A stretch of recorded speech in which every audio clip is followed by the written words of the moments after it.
بسم الله والصلاة والسلام عليك يا حبيب الله، عليك أفضل الصلاة وأزكى التسليم. سلام غالياتي، إن شاء الله تكونوا كامل بخير وعلى خير. حبيباتي حبيبات قلبي، اليوم كما راكم تشوفوا في الفيديو جبت لكم وصفة اقتصادية وبنينة بنينة البنات.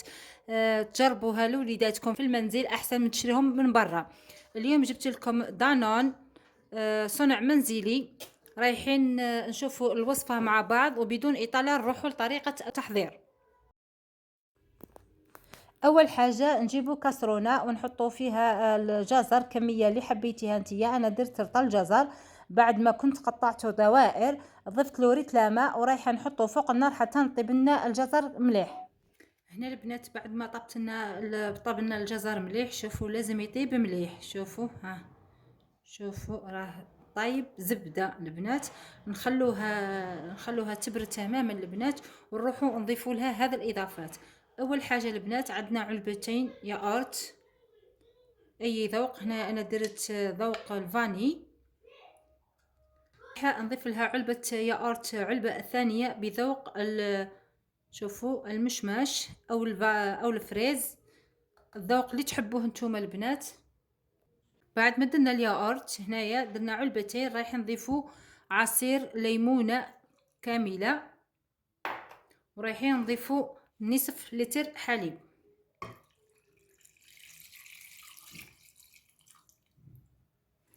ورايحين نخلطوهم مع بعض البنات. فقط تميكسيهم، لازم تميكسي مليح. اذا كنتي تستعملي البرا او الخلاط الخاص بالجي اللي عندها البرا تميكسيهم مليح البنات حتى يصبح لنا على شكل سائل، ولا اللي عندها لاشوار او عندها خلاط اللي خاص بالعصائر. هنا البنات انايا مع خلاط تاعي راهي يغسل لي، رايحه نستعمل معاكم البرا.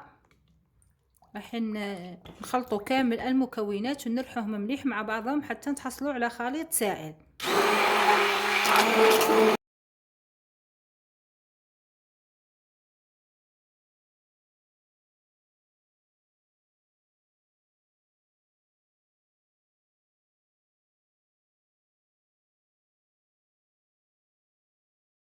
الحلاوه على حساب انتي واش حبيتي تحلي. رايحين نكملوا الخليط، راح نعاودوا نزيدوا ونخلطوا مليح حتى نتحصلوا على خليط. شوفوا كي راه خاثر خرج ما شاء الله.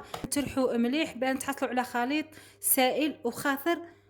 رايحه نرحي معكم مليح ونروح نوريه لكم في صحن التقديم.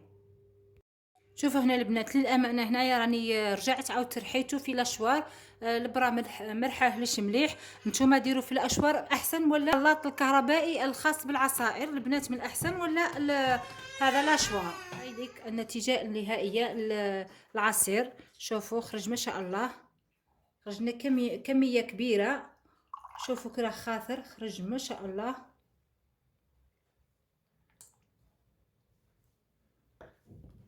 نتمنى ان منكم تجربوه وينال اعجابكم. ما تنسونيش بالاعجاب والبارطاج مع الاصدقاء والاحباب لكي تعم الفائده للجميع.